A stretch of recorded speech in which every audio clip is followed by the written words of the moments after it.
Olá, tudo bem? Me chamo Sofia Casiraghi e hoje eu vou falar um pouquinho mais sobre educação financeira para imigrantes, pontos chaves então para administrar o seu dinheiro. Eu, juntamente com os outros 3 alunos, orientados então pelo professor Fabian Scholz Domingues e pela professora Pamela Marconato, vou falar um pouquinho então sobre o módulo 2 dessa cadeira, que é a questão de hábitos de consumo, planejamento. O processo do planejamento, então, ele envolve anotar as receitas e despesas para um período, usando a rotina que tu teve passada como base, né? Ou seja, anotar em um lugar da tua confiança, né, o que entra e o que sai de dinheiro em casa.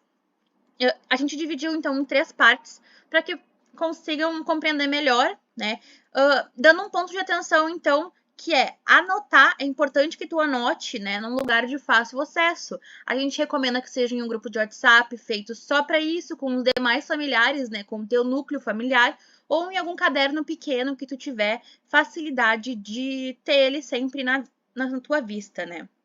A primeira etapa, então, é ressaltar o quão importante é diferenciar receitas e despesas fixas das variáveis. As fixas, elas são estáveis, né? Como a gente tem salário, aposentadoria ou aluguel, enquanto receitas variáveis, né, que é o que entra de forma variável, muda, como comissões por vendas. Despesas fixas, então, a gente tem como seu próprio aluguel, elas não variam muito ao longo dos meses, enquanto despesas variáveis, elas costumam mudar de acordo com o consumo, como a gente tem conta de luz e água.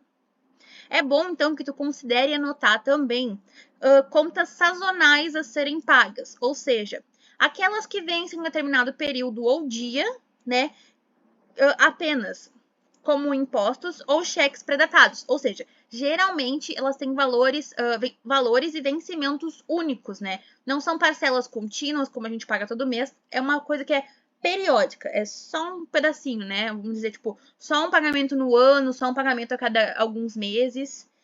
E com isso, a gente já traz uma segunda etapa, que é registrar todas as receitas e despesas, tá? Isso é essencial.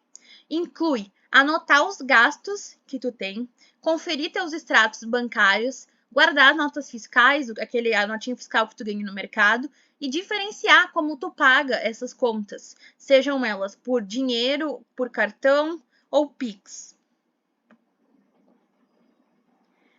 As anotações também, elas podem ser agrupadas por categorias, como alimentação, transporte e lazer, para que tu consiga se achar melhor, né? Que tu consiga compreender melhor por onde teu dinheiro entra e por onde teu dinheiro sai, né? Tu visualiza cada parcela do teu salário gasto em cada grupo e ajuda isso para que tu faça os ajustes necessários, né?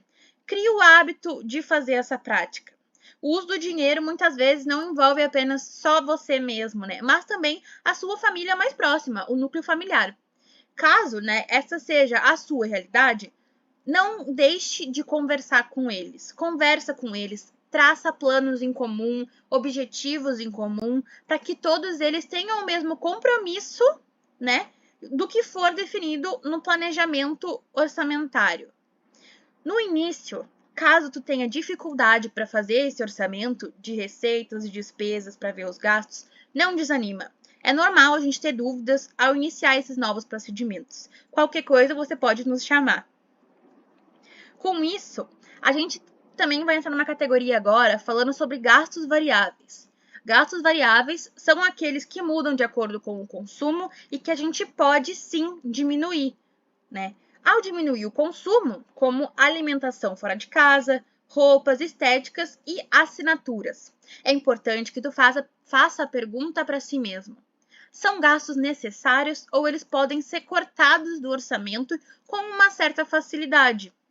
Definir a prioridade dos seus gastos é o mais importante. Defina a prioridade dos teus gastos. O planejamento, ele é diário, tá? Então aqui agora a gente vai entrar em algumas dicas para manter o controle financeiro. É importante que tu reserve um dia na semana ou no mês para atualizar essa tua planilha de orçamento, essa tua planilha financeira. Mantenha os pagamentos em dia e evite os juros por atraso. A gente sabe que juros por atraso, principalmente de cartões de crédito hoje, são muito altos e com isso a gente não consegue andar para frente e se estabilizar.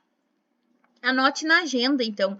Anote, né, na agenda, no seu telefone, a data dos pagamentos para você não se esquecer. E, claro, compre somente o necessário e o indispensável. Tentar economizar, pesquisar a lista de preços e pesquisar preços e fazer listas de compras. É importante que tu planejes tuas refeições com antecedência, optando por cozinhar em casa, porque o valor é muito mais acessível. Envolva toda a família no processo, porque se todos se ajudam, não ficam pesados para ninguém.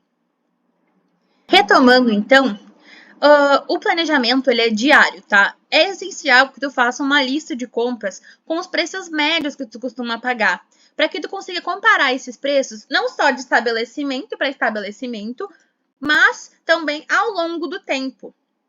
Outra questão que a gente tem é ir alimentado ao supermercado. Sim, ir alimentado é essencial.